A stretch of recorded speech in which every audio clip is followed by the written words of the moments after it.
Ladies, gentlemen, and monsters of all ages, the second video that I ever made on this channel was the very first version of a build that has kept my love ever since. For 3 years, Josh and I have made variations of this in Iceborne, a build based solely around our mutual love of Dragon Piercer, the bow attack where you dramatically draw your arrows, scraping along the ground, pulling back at full strength only to unleash the strongest single input attack a bow has in its entire arsenal, which of course pierces for greater effect against longer or bigger creatures. It involved a lot of dodging, a lot of premeditated movement and prediction of the monster's movements, and it was one of my favorite ways to play the game. It was never quite the strongest bow set by any means, though it kept up well enough against the longer monsters to make it more than usable for people who enjoyed the playstyle. In Rise, in the base game, we had issues replicating this success with the similar build. Not only is the standard bow playstyle now incredibly powerful, even relative to Iceborne standards, but now the skill Pierce Up, for some reason, doesn't affect Dragon Piercer in the slightest, even though it is a piercing attack, which is unfortunately just a straight up loss of a skill that was worth 20% damage for this build in Iceborne. We tried and we tried different bows, different skills, hours of testing what may and may not work. I may sound like I'm exaggerating, but there isn't exactly a whole lot of information on Dragon Piercer out there. It's far from the standard bow attack, and many players ignore it completely. So there was a lot of legwork involved in this one to sadly come to the realization that, well, very little does affect it in Rise. Shot type of your bow has no effect on the Dragon Piercer, and thus none of the shot type up skills work at all. But thankfully, special ammo boost still does. With that knowledge, we came to a very simple conclusion. The best build for Dragon Piercer in Rise is one that has special ammo boost and a bow with exceptionally high raw and or affinity, and then build the armor straight up attack and affinity. It was functional in the base game, but it wasn't quite strong enough yet at that point for us to share with you. Now, however, well, let's just say that we went from the equivalent of an arrow with a sparkler tied to it to something a little bit more explosive.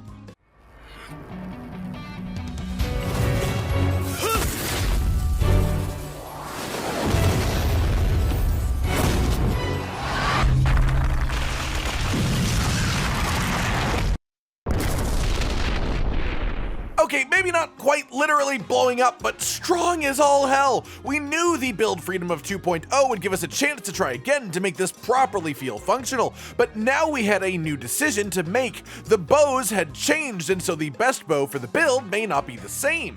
The choices: Nargacuga, Anjanath, Herald, Chameleos, and Rampage. Nargacuga is capable of reaching extreme heights even with minimal skills. Anjanath has a very high raw but needs compensation for negative affinity. Herald and Chameleos are a pretty nice middle ground between those two, but by 1.0 Rise logic, the Rampage bow just couldn't quite beat any of these for straight up raw attack damage output.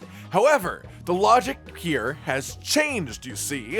If you want to be able to reach charge level 4 with your bow in Monster Hunter Rise, which is a very big deal, your head armor slot is locked away for the Mighty Bow Feather Arena Armor piece. This is the only way to get the bow charge up skill that unlocks hidden charge levels on bows, and the power of this cannot be understated. The main issue of this being it is a skill that you are forced to take to reach the highest heights of a bow build. Or is it?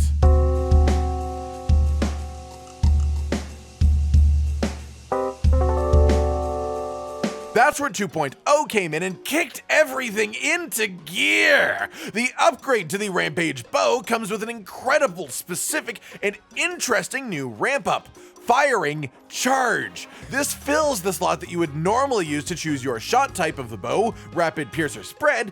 Instead, if you choose charge, you get a smattering of varied shot types, but you may notice that level 4 charge is unlocked by default, as in you don't need bow charge plus. Combine this with the best raw attack ramp ups for this bow being attack boost 3, non-elemental boost, use power coating, use exhaust coating, and then arc shot affinity, and you've got yourself an absolute powerhouse of a weapon for a build that specifically loves raw attack and affinity and doesn't care in the slightest about shot types. Oh yeah, It's all coming together. Pair this with the freedom of builds that we have in Update 2.0, not even counting the fast approaching 3.0, which is likely to make us as hunters even stronger, and you get a build that functions better than we could have ever imagined. The actual armor set involved is of course the Rampage bow, then the Kaiser crown from Teostra, Vike chest piece from the special fish in the Buddy Plaza, Lagambi vampraises from Lagambi, Anjanath waist from Anjanath, ingot legs, and then for a perfect version of this build, you need a talisman that has either 2 weakness exploit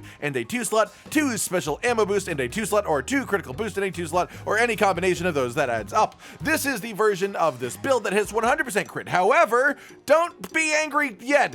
Even though the special ammo boost one is an achievable talisman, and I'm sure that some of you have it, I don't have it myself. I don't have any of those myself. So the version that you'll see on screen and the one that you'll see me using in all of this footage can be accomplished and is accomplished with any talisman that has 2 slots. My current one of choice has 1 evade extender as the other skill, just because. As a result, not counting that evade extender, the full skills of this build are 7 critical eye, 4 attack boost, which just reaches the percentage threshold, 3 critical boost, 2 weakness exploit, 2 special ammo boost, 2 reload speed, and a sadly unused rank of ice attack.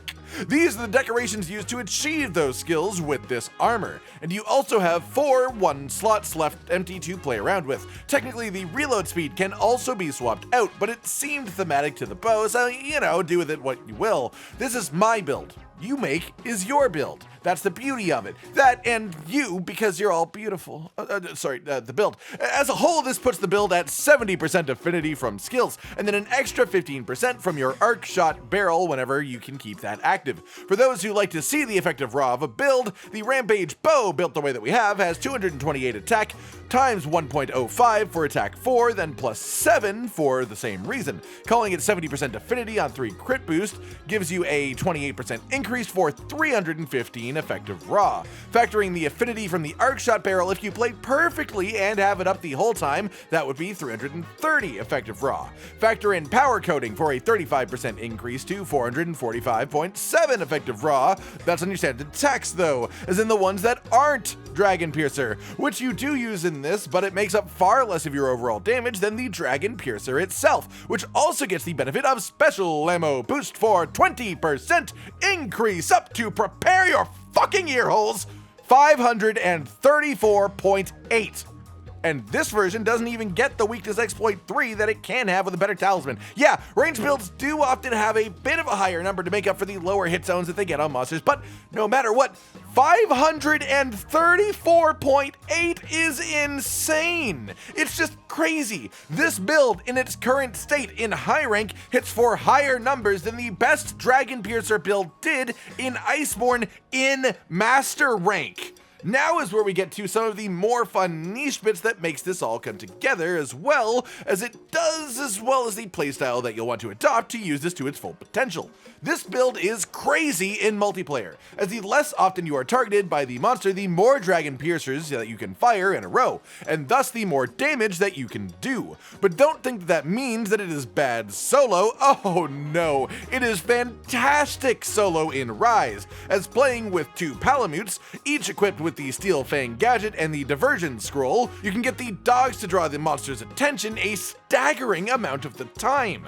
This build is great against anything that any type of ranged pierce build is great against, and it manages alright against other targets too if you just enjoy the playstyle and want to use it more. As long as you make a point of aiming for the weaker, longer parts of a given monster, it'll do great. This thing is insane. You've seen this background footage. I am killing things in like 7 minutes that are weak to the build, and still 10 to 12 minutes for things that aren't particularly weak to the build. The actual playstyle then being to dash to increase your charge level, while also letting loose arrows whenever you have a good shot, then firing off a Dragon Piercer when you have the right amount of time and the right angle. The addition of firing off these extra arrows in between does eat into your power coatings faster, but not only does it result in more damage over the course of the entire hunt, and also more flinches to fire Dragon Piercer into, but also for the solo play aspect of the build, the frequency with which you hit the monster determines how often that your dogs attack, and thus how often the monster chooses to attack your dogs instead of you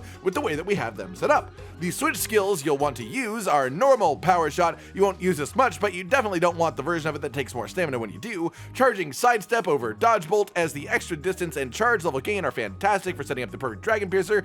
Even though dodge bolt does technically cut the animation if you do it perfectly, it just doesn't quite work with how close you have to be to use it properly. And then finally, focus shot over aerial aim. In Rise, when firing Dragon Piercer, your stamina does not regenerate the way that it did previously. And so if you wind up in a situation where you can fire them back to back, you will run out of stamina. That's where this switch skill comes in, especially as your normal arrow shots are weaker than normal anyways, making aerial aim less good than it is in other builds. I've been talking a lot. Sorry about that. This build is just very, very special to us. It was the first unusual playstyle that we tried to make work together, and it's just kept evolving and getting stronger over the years to the point where this is possible, and it's just wonderful to me. That just about covers everything, everyone. I've been Cotton Dinosaur, and this has been our Rising Dragon Piercer build. Do you enjoy these kinds of unusual playstyles? What other strange playstyles would you like us to make strong and beefy in the future?